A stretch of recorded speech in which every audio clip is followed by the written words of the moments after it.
Welcome back to the 183rd episode of the Daily Flip podcast. I'm your host, Alex. Today we're going to be flipping through some of the top stories, including people dismissing the military-industrial complex as not real, how Biden is losing support among young and black voters, and how Ohio voters approved a ballot amendment on Tuesday, which will change the game in Ohio. And of course, we will end today with our Daily Delight, a story meant to leave you feeling positive, ready to take on the day.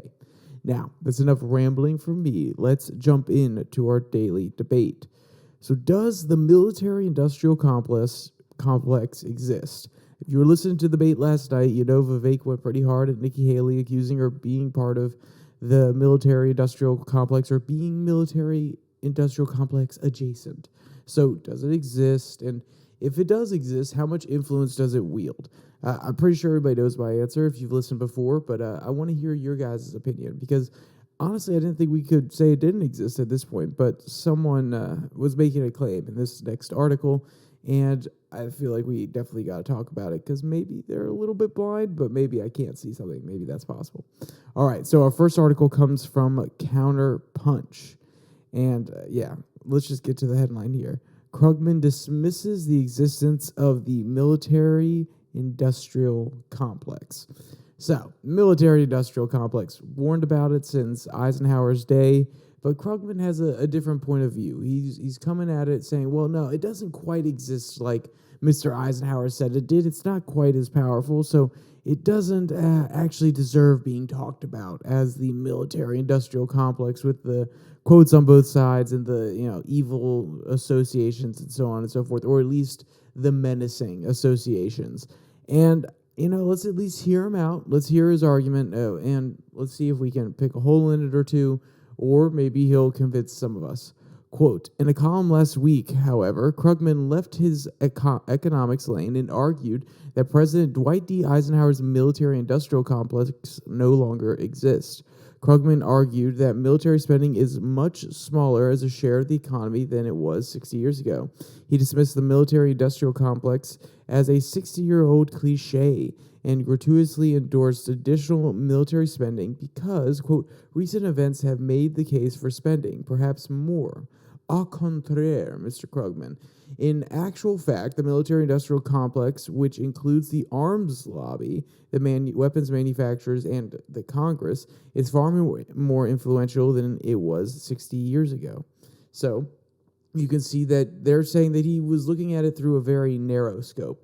He was looking at direct Pentagon spending rather than the associated branches, the associated agencies, and some of the other groups that influence how Washington operates that go outside of the public sector and goes into the private sector.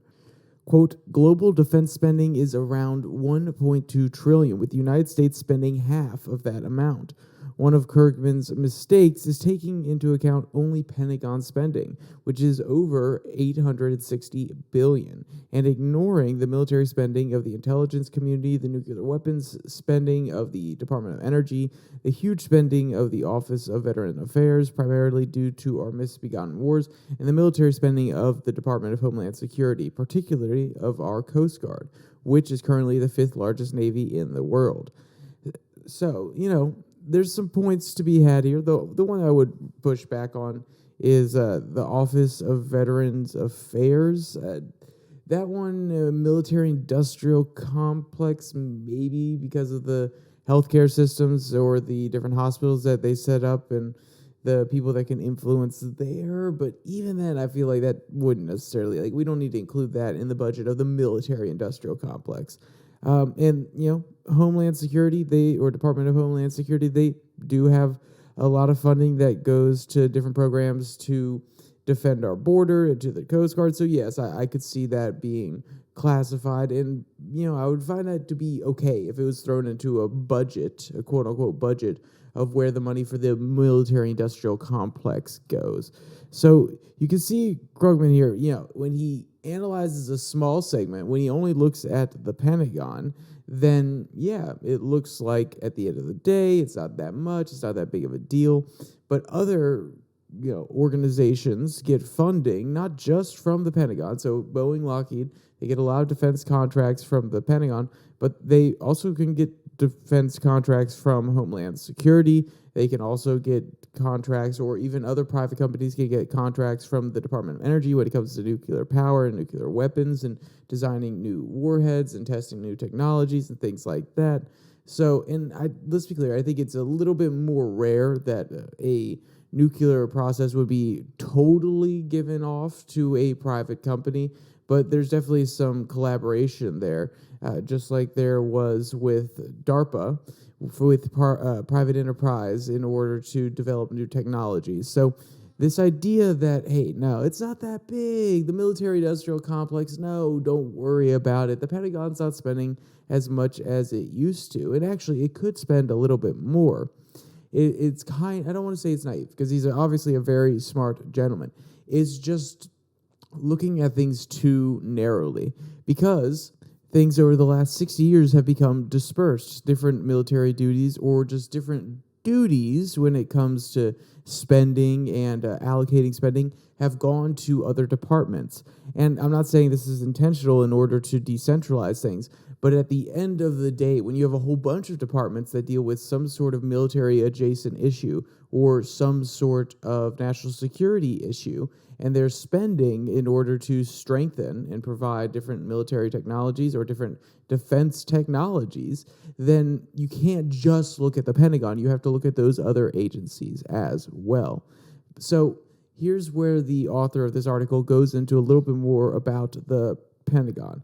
Quote, a recent study by Quincy Institute documented the revolving door between the Pentagon and the arms manufacturing sector as senior general officers retire and immediately take on high-level positions at Lockheed Martin, General Dynamics, Northrop Grumman, Raytheon, and United Technologies Corporation.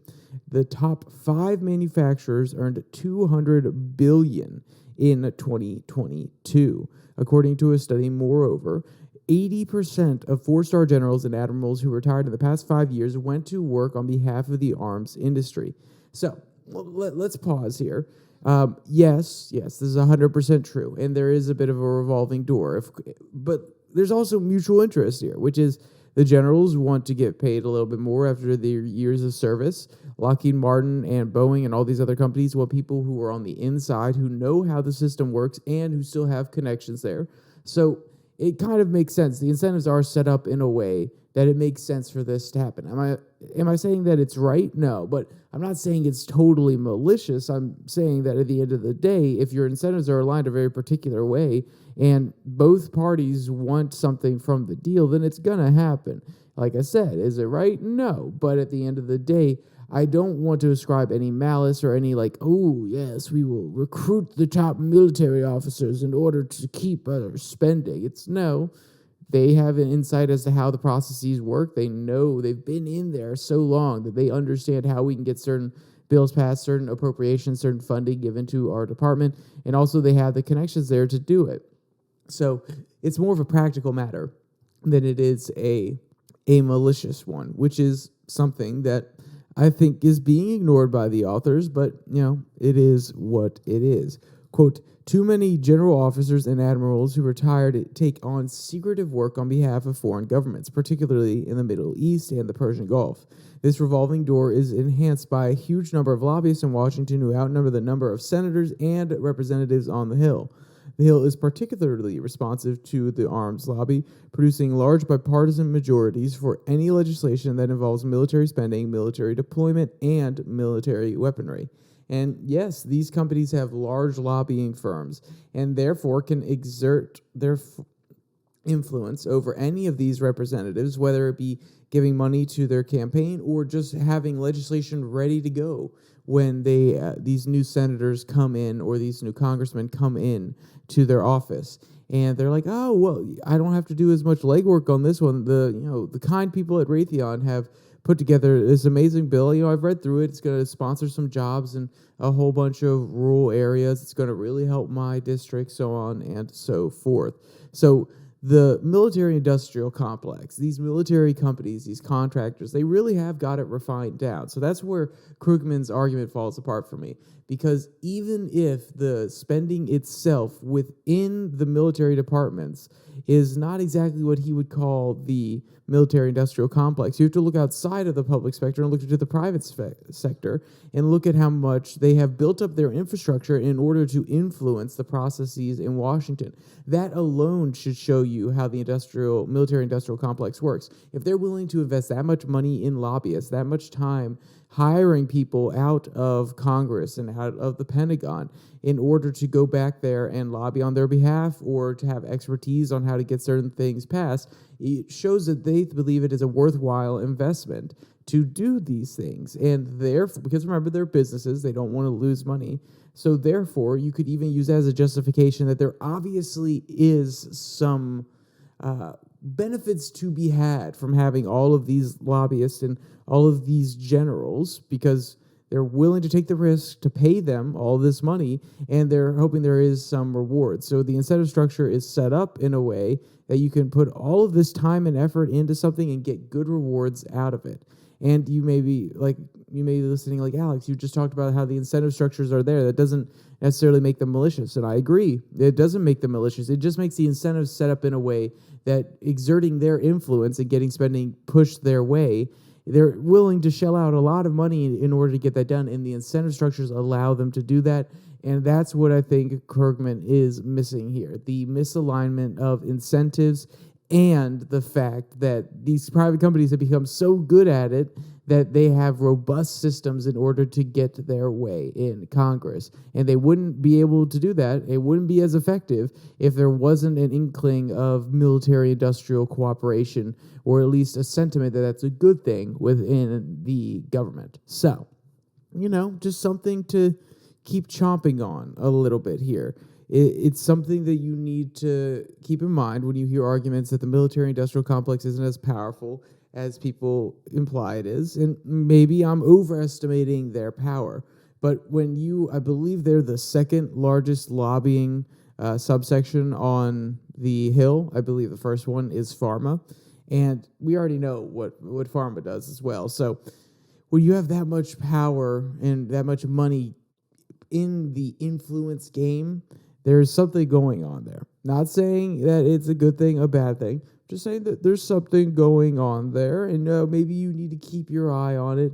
And when arguments like this from Krugman come up, analyze it, see what he's saying. I do agree that a lot of the money is spent in not as much money is spent in the Pentagon. It's kind of dispersed a little bit, so you could make a raw argument about the Pentagon spending and therefore say the military-industrial complex is a little bit lower. I don't like the argument from the authors here about the Veteran Affairs Commission. So every argument can be dissected. There are certain things that you can pick and prod at that you don't like, but just keep it in mind as you're reading through things like this, when you hear these type of arguments, be prepared. All right, so let's jump to our second story that comes from the New York Times. Here's why Biden's bleeding support from Black and young Americans. And this is going to be an issue. If this trend continues and Biden isn't able to repair this part of the coalition, Black voters have been a strong segment that have voted for Democrats on a national level for quite some time. And it's slowly been shifting, no doubt about that. But it is something that Biden is going to rely upon in order to get across that 270 line when the electoral vote comes. And also, guess who was a part of his coalition last time because he was promising student debt relief and other programs like that? Young people. And now young people are turning on him as well. So this is not good for Biden. You've seen a whole tizzy about it from the left-wing media, and you've also seen the right-wing media jump on it saying, oh, yes, this is what scares the Democrats. This is what scares the left-wing media. And it's a temporary trend. By the time the election comes around, I think things will fall back in line. It's also just one New York Times Siena poll, which has tended to be, pretty, I would say, inaccurate when it comes to predicting all of the factors for the upcoming elections. I mean, they got the Hillary-Donald Trump thing wrong, but also they are a prestigious poll, so there's at least some weight behind them, no doubt about that. But the New York Times takes a more direct approach in trying to analyze why these voters are leaving the party. So we'll leave the poll numbers and all the statistics for another day, maybe. Quote, a man is only as trustworthy as the words he keeps, and the greater the promise, the greater the disappointment when he doesn't deliver. Millions watched their American dream float away like it was filled with helium amid the pandemic and unprecedented lockdowns. But Joe Biden said he'd bring it back down to earth, promising to place economic prosperity in our position in exchange for our vote. But as we enter the next election cycle, more and more voters are realizing his vow was meant not for people in America, but those outside our borders who want to walk right across them. Now, that's a bold statement, and I don't necessarily 100% agree. I think Joe Biden does try to care about the people. He just puts in policies that won't actually help the people at the end of the day. And when I say that, yes, they may have a direct immediate impact, but when you increase the amount of government spending for different programs that are meant to provide temporary relief and you just renew them even though their purpose or the time frame that you had initially set up for them has passed, and you keep upping spending slowly but surely, then it's actually going to hurt people in the long term. Now, some of the programs that were put in place, like the child tax credit and some of these other temporary reliefs, they have waned. They were, a one-time, maybe two-time thing. They were passed, and now they are no longer on the books. Congress did not renew them. And I think something like that is good. At the end of the day, it gave us a test period. It gave us a time to analyze what the spending was actually getting us, whether it was having a benefit, and then it lapsed. And now we can not just spend frivolously on it. We can come back and readdress it if you really want to have that sort of spending. I don't, but at least we were able to have a test period, and then we're able to say, okay, we're going to take a pause. We can come back to this. We can see what part of the spending was necessary. But other programs that just keep going on and on and on, and even these increased welfare payments and things like this, maybe they need to be reanalyzed. Maybe we need to see if this spending is actually doing what we want it to do. Because at the end of the day, if you're aiming for a certain goal and you implement spending, you implement a program in order to fix it, and yet it doesn't actually fix it, and we keep the program going, how does that make any sense? That just means we're spending uselessly, or at least we're not spending as efficiently as we could, therefore inflating the national debt for something that doesn't actually provide relief to the everyday person. This is something that we need to talk about more. And yes, the Republicans have been reframing this so that we're talking about it more, and the Democrats have also been reframing it so that we talk about these programs more, like SNAP especially, because Republicans are coming for some of its funding. But we're just talking past one another. We're not talking about, are these programs as efficient as possible? If we were a private company and we were providing some sort of subsidy to our employees so that they could buy a little bit more food for their family, so therefore they could be healthier and they could also, maybe sleep better. They could sleep better without being stressed out about money. Why would you do that? You would want an efficient process that would benefit your employees so they can come to work and be better employees and better workers. So any program that we implement on the federal level that's meant to help the citizens become more active in the process possibly, or be able to prosper so that they can add to the GDP, and then they can actually add to the amount of tax dollars because maybe they start a private company, or maybe they are able to prosper at their job and therefore make a little bit more income. Then guess what? The government gets the benefit of that in taxes, and because their income has increased, or because they've started a private company that's actually shipping overseas and increasing the GDP of the United States. These programs are not just to help people get by, but they're actually intended, if you want to think about it the way they should be, they're intended to not just make people survive, they're intended to help people get out of their situation and therefore thrive.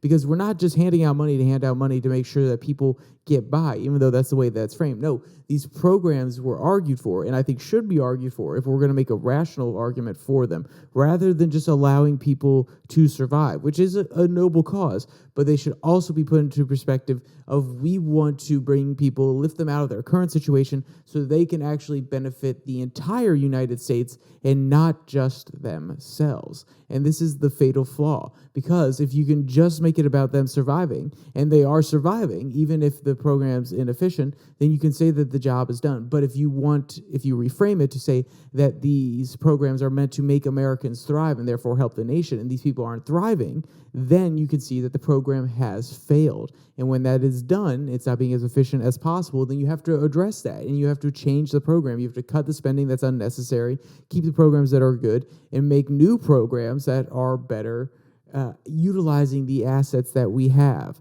So, am I all for more spending on these different types of programs? No, really, I'm not. I'm sorry. But if we're going to have a conversation about this, and if Republicans are going to tackle this, reframe the issue, take it head on, and talk about this with the average everyday person. Because Joe Biden in this administration has made bold claims, and he hasn't been able to stick to it. And some of his Democratic counterparts are even calling him out at this point, trying to get some of these programs back out there. The one that I mentioned earlier, the child tax credit, that is one that progressives and a lot of Democrats really, really liked. They didn't like that it lapsed because you could see positive impact for a lot of parents. Now, are there a few holes that need to be plugged? Sure. But like I said, we had our test period, plug the holes, and if you really want that type of spending and people really want it, re-implement it. Just make sure that it is actually benefiting the parents. The parents can actually be more productive, add more to the GDP. They can provide a better life for their kids and therefore have more productive citizens or more well-educated citizens so that they can be more productive, add more GDP, possibly become publicly influential people or run for Congress and, take us in a whole new direction and be an enlightened savior of the United States of America. These are all possibilities, but we need efficient programs in order to get us there. And Biden, with making these big promises, is what the New York Post is saying. With making these big promises and failing, people are realizing that, he's not the guy for me. So I do want to pull out, I know I was going to say I'm going to skip the polls, but there was a little bit of poll data here that I wanted to highlight, and then we will move on from this article. Quote, most striking in the new poll, Black Americans and young voters, crucial demographics typically strong in Democratic support, are moving in the direction of Donald Trump. When asked who they'd vote for in this election, if this election were held today, 22% of Black voters and 46% of 18 to 29-year-old registered voters said Trump. That's a huge shift. Only 8% of Black voters nationally went for Trump in 2020, while Democratic media pundits and politicians are attempting to figure out what caused the rise in support for their arch nemesis Trump by conducting roundtables to talk amongst themselves in their D.C. bubble. Regular Americans with common sense know the answer. It's the economy, stupid. Biden vowed to secure the future of both demographics and has broken his promise in less than one term. Younger voters traditionally lean heavily in the direction of Democrats primarily because of social issues. So, guess what? They're even pointing it out here. It goes even beyond the programs of spending that Biden said he would put out there, but he has just tanked the economy because of different spending, different trade deals, increasing tariffs on certain places or trying to limit the import of certain goods or limiting the export of our own oil. You can make a whole bunch of different arguments. Let's be clear. Some of the things are, they're arguments that are semi-true, but there were also pandemic era things that made it hard, coming out, supply chain issues. But besides that, a lot of the other stuff is on Biden. And when you tank the economy and it's hurting people and you're causing this inflation and you're not willing to tell your Fed, hey, tamp down on this inflation, make us go into a temporary recession, feel the short-term pain, just like I was talking about before. We always want short-term gratification. We don't want long-term solutions. So in this case, you would take the short-term pain in the economy by jacking up the interest rates to make sure that inflation comes back under control so people stop spending as much, and then we'll have long-term prosperity rather than this long, drawn-out stagflation where there's still inflation, interest rates are still going up, so it makes it harder for people to get more money on loans, and therefore in the next year, their money actually is worth less because of the inflation.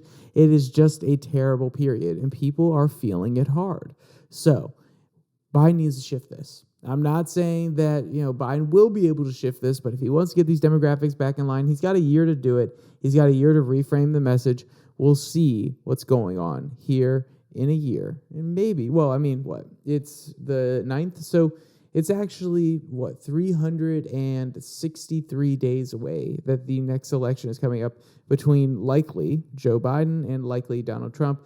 If anybody else had something to say about it, if either of the parties had something to say about it, it may be a few different candidates in there, but at this point, it looks like it's going to be Trump and Biden for 2024. But things are always subject to change. So let's jump to our last article that comes from National Review. The headline reads, Ohio voters approve radical amendment removing limits on abortion and gender transition procedures. So, yes, the ballot initiative in Ohio was a big one that happened on Tuesday. We also saw Virginia basically lose the entire House or the entire state legislator. We saw Governor Andy Beshear win on Tuesday.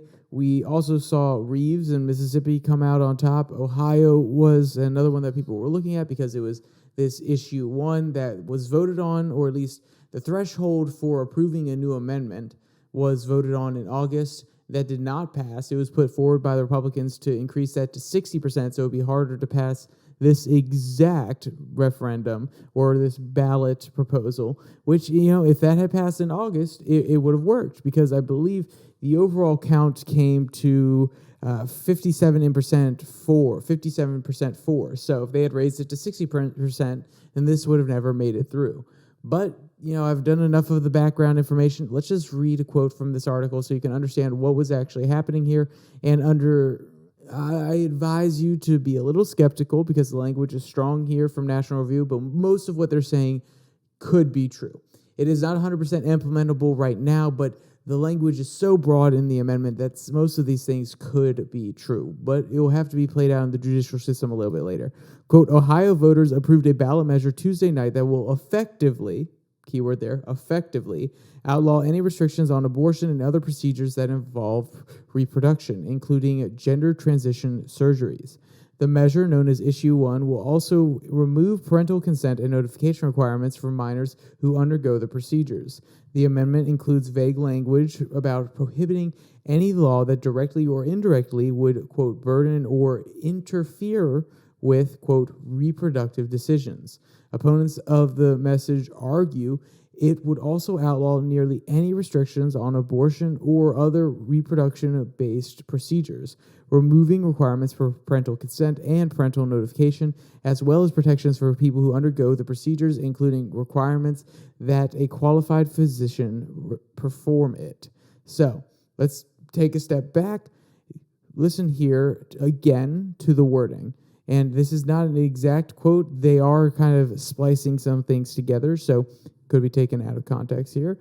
But the amendment includes vague language about prohibiting any law that, quote, directly or indirectly would, quote, burden or, quote, interfere with, quote, reproductive decisions. So while they are kind of splicing some things together, if you take that exactly as it was, if there's no law that can actually interfere with reproductive decisions, then that means if there's a consent law on the books and that would stop somebody from going in and getting a gender reassignment surgery or getting an abortion or getting any other type of medication that could be used for that, or any type of possibly birth control, I'm assuming would also fall underneath this umbrella, then that's a direct or indirect way of blocking or burdening the process. Therefore, it doesn't have to be considered. It's actually considered unlawful. Now, I feel like, that's a bit of a stretch on the case of people who are arguing against this issue.